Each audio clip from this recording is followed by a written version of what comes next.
March 9th, 1945, Marianas Pacific, suns dipping low over American airfields scattered across Guam, Saipan, and Tinian.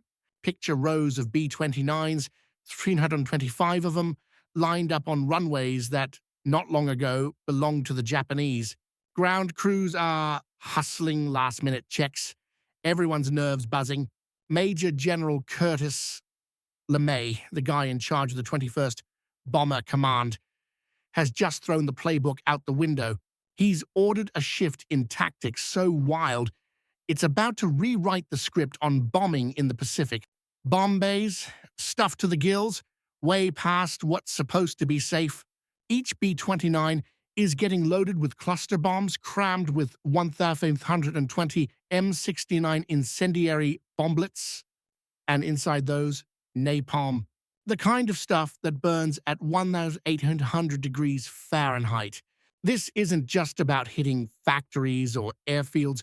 The target, Tokyo's Shitamachi district. We're talking 750,000 people, all squeezed into rickety wooden homes packed tight in just 12 square miles. It's a tinderbox. 1735 hours, first Silverbird claws off Guam's North Field. Engines howling, then one by one, the rest follow. No neat formations this time. Each bomber stripped of most of its defensive guns just so they can cram in twice the usual fire load. Pathfinder planes lead the way, dropping a flaming X right on the target, so bright you can see it miles out. After them, the rest of the bombers swoop in, way lower than usual, 5,000 to 7,000 feet, practically skimming rooftops compared to their design specs. What's about to happen will show just how much damage America's new firebombing tactics can do and why Japan's air defenses, gutsy as they were, just couldn't stop it. This was about to become the single deadliest air raid in history. Now, the B-29 Superfortress, that thing was a beast. Showstopper, more tech crammed into it than any other Blue Jean plane. Took over 1.4 million engineering man-hours to design and cost a jaw-dropping $3 billion. That's more than the entire Manhattan Project, believe it or not. 4 monster Wright R-3350 engines, pressurized cabins, remote-controlled gun turrets. It looked like it came from the future. They built these things all over the states. Boeing in Seattle, Renton, Wichita, Martin Company in Omaha, Bell in Marietta, Georgia.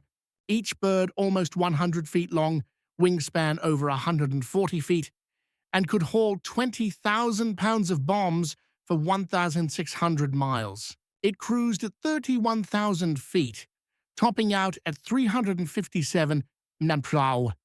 By March 45, about 2,000 B-29s had rolled out of the factories, and the numbers were climbing fast, nearly 4,000 by the end of the war. Just for perspective, Boeing's Wichita plant alone was churning out more than 4 Superfortresses a day. Insane. General Hap Arnold ran the whole 20th Air Force show.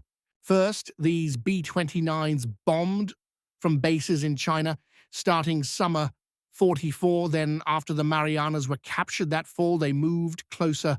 The 21st Bomber Command set up shop, 73rd and 313th Wings on Saipan, 314th on Guam. Each wing could launch over 300 B-29s for a single strike. Ground crews worked non-stop, barely sleeping, just to keep these monsters flying. Japan's air defense? Not great. By early 45, the Army and Navy weren't even talking to each other, so coordination was a joke.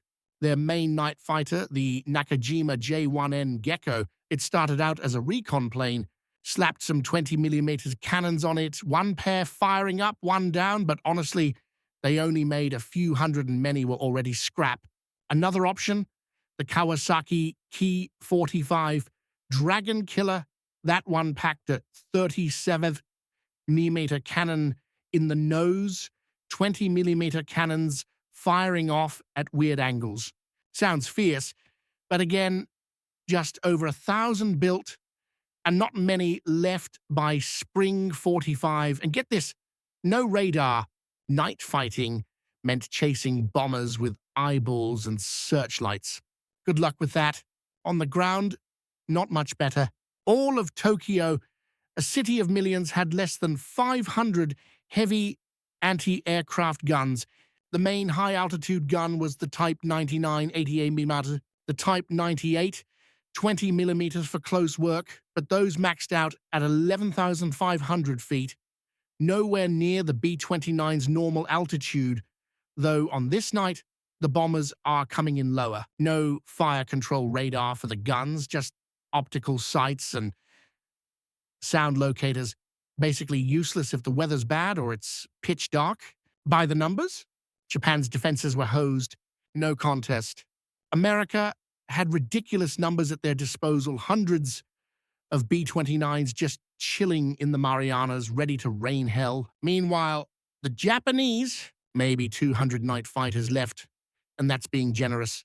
By March 45, they could barely get off the ground. Fuel was basically liquid gold, so good luck getting proper training flights in. New pilots had all the night flying experience of a teenager in their first car. Planes got grounded constantly just to save whatever gas was left for the big showdown everyone knew was coming. Then there's Curtis LeMay, who took over the 21st Bomber Command in January 1945. The bombing campaign up to that point, kind of a dud. The whole plan of high-altitude precision bombing from 30,000 feet got wrecked by the jet stream. Winds over 200 mph just tossed the bombs all over the place. Half the time, the bombs ended up in rice paddies or empty lots miles away from where they were supposed to hit. On top of that, engines on those big birds would overheat. Trying to get up that high with full bomb loads, magnesium parts melting, mechanics cursing, you get the picture. Then there were clouds, targets hidden like 70% of the time, forcing crews to use radar that was about as sophisticated as a kid's science fair project. So LeMay looks at this mess and goes, "All right, enough." Dude basically flips the script overnight. He rips out most of the defensive guns, just leaves the tail gun, and suddenly each B-29 can haul 7 tons of incendiaries instead of the usual 3.5 tons of regular bombs. That's not a tweak, that's a whole new playbook. He tells his crews to fly low, like 5,000 to 9,000 feet, way under the jet stream, way easier on the engines, way more likely to actually hit something. Plus, the Japanese night fighters, no radar, barely trained. Night attacks it is. Navigation switched to LORAN radio signals, which was cutting edge at the time. Instead of sending bombers in tight, easy-to-spot groups, they'd stream in over several hours like a relentless conga line of doom. Weather forecast for March 9th to 10th couldn't have been better. Clear skies, gusty winds, perfect for burning a city to the ground. Target selection wasn't random either. Planners zeroed in on neighborhoods where mom-and-pop shops were cranking out aircraft parts, electrical gear, all sorts of stuff for the war, right in the middle of residential zones. They had maps from the OSS and old Japanese city plans, so they knew exactly where the densest, flimsily built blocks were: Asakusa, Honjo, and Fukagawa. These were working-class neighborhoods packed to the rafters, wooden houses, alleys so narrow you could shake hands with your neighbor out the window. The star of the show? The M69 incendiary bomblet.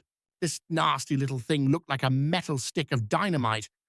3 inches wide, 20 inches long, 6 pounds.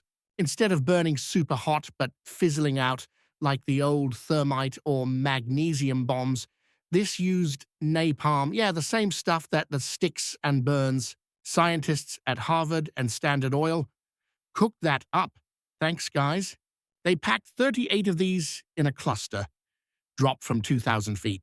Each one popped a little cotton tail to make sure it landed fuse down.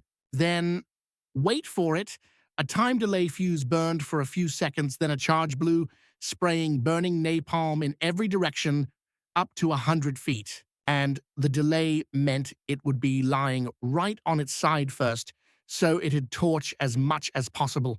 These things worked. Tests in Utah on mock Japanese houses proved it. Napalm stuck to wood, kept burning, couldn't be put out with water. Each B-29 could carry 40 clusters, so 120 bomblets per plane. Out of 325 bombers launched, 279 made it to Tokyo. They dropped something like 424,000 firebombs in one night. That's not just a lot, that's enough to make the city itself catch fire. Planners figured that if you packed enough fire into a small enough space, you'd get a firestorm, individual fires merging, creating their own wind, pulling in more oxygen, spreading destruction way past the original target. First B-29 took off from Guam a little after 5:30 p.m. on March 9th, flown by Brigadier General Thomas Power. Over the next few hours, bombers launched one after another from 3 different islands, spacing them out every 50 seconds. 14 hours round trip, brutal. Crews ditched those heavy flight suits and went light, enjoying the warmer air at low altitude. With no extra guns or ammo to lug around, the B-29s climbed faster and saved fuel for the 5,500-mile slog to Japan. Nearing the coast, Mount Fuji popped up on the horizon, a snow-capped can't-miss-it landmark, guiding them straight in. Air raid sirens started wailing in Tokyo around 10:30 at night, but honestly, most folks just stayed put. Can't really blame them. Earlier bombing runs hadn't done much, so people got used to shrugging it off. Complacency, you know? And Tokyo's so-called civil defense was a joke for what was about to hit. Out of 4.3 million people, there were only 18 concrete shelters. Yeah, that's it. Enough for maybe 90,000 people if you squeezed in tight. Most families just had these pitiful bugo, basically shallow holes with a few boards thrown on top. Those things were about as useful as an umbrella in a hurricane against incendiary bombs. Firefighters? There were 8,000 of them, but their gear was straight out another era. Hand pumps, buckets, and a whole lot of hope. The neighborhood groups were mostly grannies, moms, and teenagers, all armed with sand buckets and water containers. Like that'd actually help when the sky starts raining fire. At 12:08 a.m. on March 10th, the first B-29s showed up, coming in low just 5,000 feet, marking out the target with M47 napalm bombs. They basically drew a massive burning X over the city. Right after that, the main wave of bombers rolled in, all aiming for those fiery markers. And man, the weather was just perfect for chaos. Clear skies and wind gusts up to 45 millipares. The M69 clusters came tumbling down, glinting in the firelight, and then hell just broke loose. Thousands of fires popped up in minutes. The wind whipped the flames from house to house, merging everything into one giant inferno. Ground temps shot past 1,800-degree F, enough to melt glass and metal. The air got so hot it created these wild updrafts, sucking debris way up into the sky. Streets just vanished under burning asphalt and collapsing wood. The roar of the fire drowned out everything else, and the smoke choked out what little you could see. Like you literally couldn't see your own hand. Yoshiko Hashimoto was just 24, sitting at home in Sumida with her toddler while her husband was out on guard duty. Later, she told people, "The bombs sounded like heavy rain. I'd never seen anything like it." As flames raced out of control, she grabbed her parents, her kid, and her sisters and made a run for it. The alleys in Shitamachi turned into death traps, packed shoulder to shoulder with people all trying to escape. Kids lost track of their parents. The elderly just couldn't keep pace. They fell, and that was it. Firefighting teams had to ditch their hoses and buckets when the heat made it impossible to get close. When Yoshiko reached the Sumida River, the scene was straight out of a nightmare. burning junk falling from the sky, wind howling, warehouses on both banks, just torches. Her dad shoved her and her baby into the river, which actually saved them, but her mom, dad, and sister didn't make it. And that kind of tragedy played out all over the city that night. People tried to jump into canals, but the water was boiling hot. Others just got trampled or swept away by the wind. Folks ended up blocks from where they started, tossed around like rag dolls. Everywhere, police stations, hospitals, shelters just got surrounded by flames. At Kikukawa Elementary, which was supposed to be safe, all investigators found afterward was melted metal and ashes. Centuries-old temples burned to the ground, taking everyone inside with them. Even in the safe spots, people couldn't escape the heat and smoke. Just breathing for a minute could fry your lungs. Nobody could agree on the exact body count. One U.S. survey put it at 87,793 dead. Tokyo police said 83,793, while the fire department went as high as 97,000. But most historians figure over 100,000 people died that night, more than died instantly at either atomic bombing. The raid wiped out over a quarter of all buildings in Tokyo, 267,171 structures gone, almost 16 square miles flattened. 1 million people lost their homes just like that. The industrial wreckage was brutal. The city took a hit it would never forget. More than half of Tokyo's manufacturing happened in these tiny workshops tucked right into city neighborhoods. When those went up in flames, it wasn't just a couple of factories lost. It was the heart of their war machine getting ripped out. Tons of skilled workers either died or had to bolt, and the whole thing just cratered production for stuff Japan desperately needed. Meanwhile, American losses? Pretty light, all things considered. 14 B-29s didn't make it back, with 96 airmen killed or missing. Not nothing, but compared to what Tokyo went through, drop in the bucket. Those bombers had a hell of a time, though. Some hit wild turbulence, thermal updrafts from the fires below just tossed them around. A few got smacked by anti-aircraft fire, but honestly, Japanese gunners were scrambling.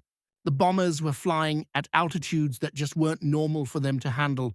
Crews said the smoke reached all the way up to their flight path, which is insane if you stop and think about it. A lot of airmen had been skeptical about LeMay's whole strategy, but after seeing what that raid did, nobody was cracking jokes anymore. LeMay himself later said, half joking or maybe not, that if America had lost, he'd be on trial as a war criminal. Guess that's how ugly it got? General Arnold, though, sent over a congrats message, basically telling them they had guts for days. The raid shook up Americans' strategy right away. Within a week and a half, they hit Nagoya, Osaka, and Kobe, so Japan's 4 biggest cities got slammed. The only thing that slowed the campaign down was running out of incendiaries. Factories back home went into overdrive to pump out more M69s. The gap between what America could do and what Japan could do was just absurd at that point. The US could crank out new B-29s in weeks. Japan couldn't even patch up its bombed-out neighborhoods, let alone replace all those skilled workers they lost. America's factories were producing 10 times what Japan could manage. The B-29 project alone cost more than everything Japan spent on their entire military in 1945. By mid-year, the US was churning out 50,000 tons of incendiary bombs a month. Meanwhile, Japan was struggling just to keep bullets in the guns. Honestly, the whole thing was like a science fair project gone terrifyingly big. The US had built fake Japanese neighborhoods in Utah to figure out exactly how to set them on fire most efficiently. Standard Oil cooked up napalm after a ton of lab work. Harvard and the University of Chicago were running experiments on how fire spreads. All this brain power got funneled straight into warfare. Japan, on the other hand, was still all about spirit and tradition, which, let's face it, doesn't do much against firebombs and B-29s. They just didn't have the means or the mindset to keep up. Japan's attempts to fight back were almost tragic. After a February raid torched 28,000 buildings, there were suggestions to knock down blocks of houses to stop the fires from spreading. Never happened. Evacuation plans, pretty much just ideas on paper. The military kept telling civilians to stay put, even when it was obvious more raids were coming. Total mess. The different parts of the military couldn't coordinate, and the leadership just wasn't up to the challenge. Night fighter pilots, a few aces like Lieutenant Sachio Endo, did all right. He brought down 8 B-29s, which is wild, but most pilots couldn't even find targets in all that smoke and darkness. No radar, just ground crews using microphones to listen for bombers, which worked great until the city started burning and all you could hear was chaos. When they did get a bead on a B-29, those 20mm cannons usually couldn't do squat unless they got super lucky.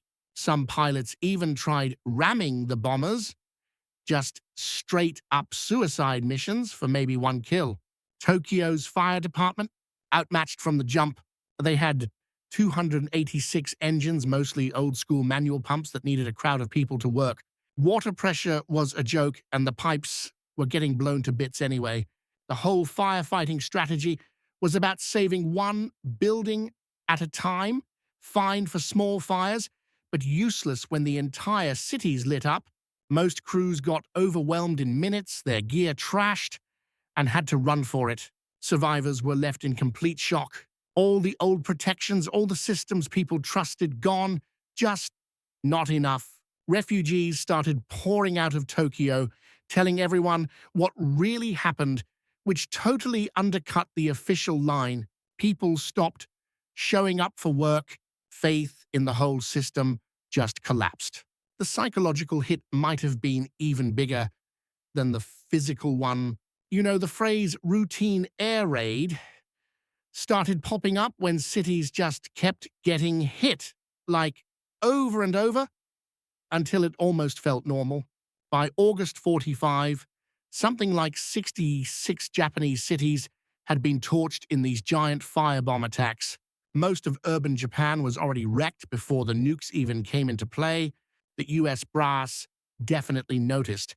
The success of these raids fed straight into their planning for Operation Downfall, the big invasion they were cooking up. They figured if they kept lighting up cities, Japan's last factories would be toast by October. Funny thing, some folks, like LeMay, actually thought all this bombing might force a surrender on its own. No boots on the ground needed. The numbers are rough. Joint Chiefs thought conventional bombing had already killed or wounded nearly 1 million civilians, and if things dragged on, millions more would get hurt. That weighed on Truman. He didn't see the atomic bomb as just another option. It was more like a psychological sledgehammer. The human cost here. It didn't care about borders. American air crews carried some serious emotional baggage for years. Hard to shake off what you saw from the sky, even if you were just following orders. Some, like Richard Bale from the 9th Bombardment Group, could watch the city burning from their planes. That kind of thing sticks with you forever. Japan's survivors, well, their scars went way beyond the physical. Whole families wiped out, trauma echoing through generations. Orphans, widows, whole communities gutted, social services got swamped, and the whole country struggled to get back on its feet. Hospitals, schools, temples, government offices gone. When the sun came up on March 10th, East Tokyo was basically moonscape, just brick skeletons standing over endless ash.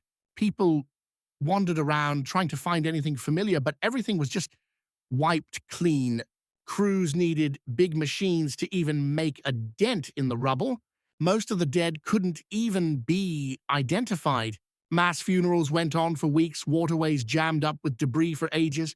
The industrial fallout, way worse than first thought. Eastern Tokyo was packed with tiny workshops, family businesses making all sorts of fiddly parts and gadgets. Take those out, and suddenly the big factories had nothing to work with. Losing all those skilled workers, guys who took years to train, was a blow they couldn't recover from. The few factories still standing were running on empty. Workers were exhausted, grieving, and basically homeless. Once they restocked on incendiaries, the campaign just kept rolling. By May, they'd gotten even better at burning cities. By July, B-29s were dropping leaflets before attacks, warning people which cities were next. A twisted kind of courtesy, I guess, but also a psychological message. We own the skies now. Japanese defenses crumbled, pilots gone, ammo running dry, civil defense in shambles. After a while, air raids became almost routine. Some missions barely met any resistance. Then there's the whole mess of international law, the 1907 Hague stuff, banned bombing undefended cities, but defended meant different things to different people. After the war, some Axis leaders got nailed for killing civilians, but nobody touched the Allies' bombing campaigns. So basically, military necessity became the go-to excuse for hitting cities, and that shaped later rules of war, even with all the fancy precision bombs we've got now. Let's not forget the weather. Yeah, the US military milked that for all it was worth. They picked March 9 to 10 for the Tokyo raid because they knew high winds were coming after a dry spell. Meteorologists pored over Japanese weather charts, hunting for the perfect night to set the city ablaze. And those winds, they blew harder than expected, up to 45 meters in spots. That's how you get a firestorm.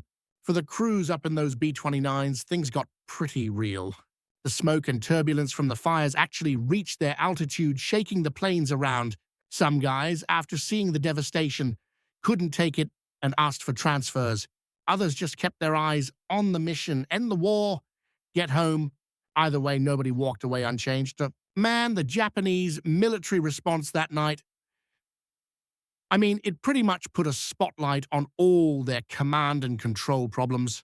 Anti-aircraft gunners kept firing away, but honestly, what could they do? The darkness, thick smoke, no one's hitting much in that chaos. Fighter pilots scrambled for 90 sorties, but it was all over the place. Barely any real interceptions. The fire department leadership got almost zero heads up about how big this attack would be. Military brass focused on their own turf, protecting government buildings, military sites, all that, while regular neighborhoods just burned. Communication lines went down fast. Messengers couldn't even get through because, well, the whole city was a mess. After the war, the way Japan remembered this night kept changing. Hiroshima and Nagasaki, everyone in the world knows those names. Tokyo's firebombing, not so much, especially outside Japan. Survivors had to fight for decades just to get their stories told. Katsumoto Sayotomi, he lived through it, eventually started a center to preserve those memories. Otherwise, most of these stories would have just vanished. There's always this weird tension. How do you honor the civilians who died but also keep the history straight?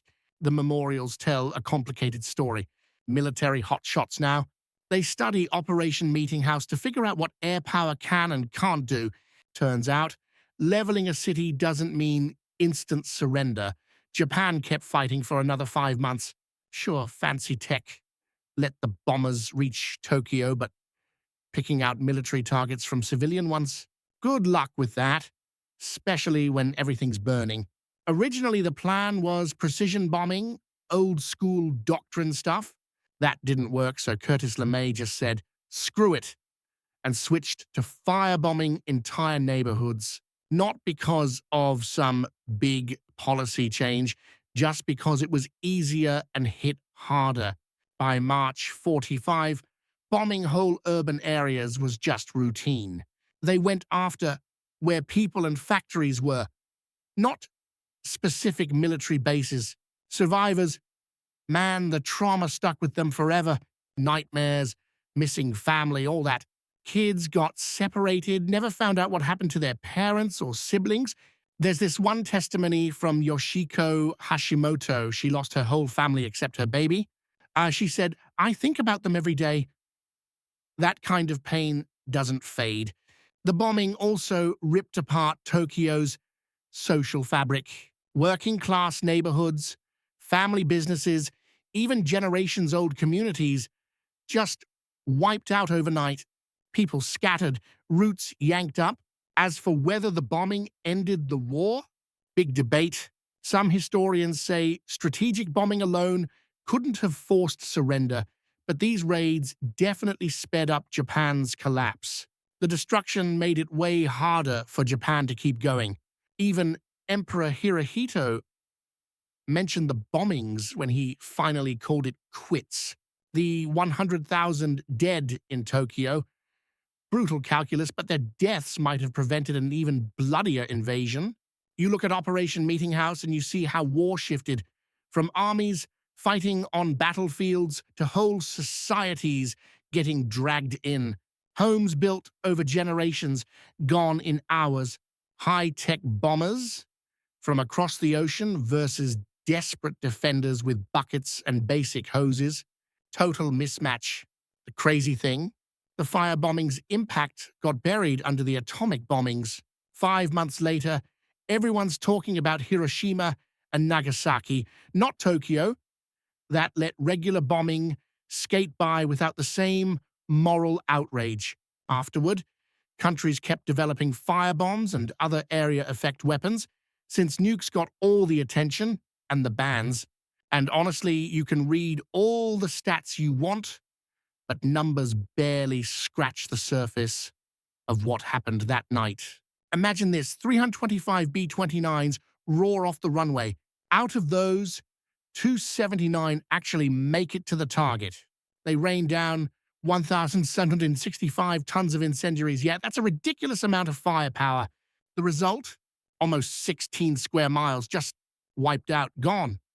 We're talking 267,171 buildings destroyed, 100,000 people killed, and 1 million left without homes. But hey, those aren't just numbers. Every single one of those stats hides a story. American pilots doing their duty, following orders.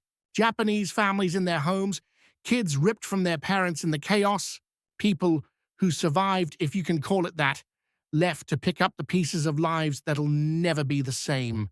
Operation Meetinghouse, they called it, still holds the title for the most destructive air raid in history. But honestly, it's not some medal-worthy feat. It's more like a gut punch, a brutal lesson on what modern warfare really means. All those so-called strategic goals, they end up turning entire cities, entire populations into collateral damage. At that scale, war stops being about armies and starts being about everyone. Civilians caught smack in the middle of industrial-sized hell.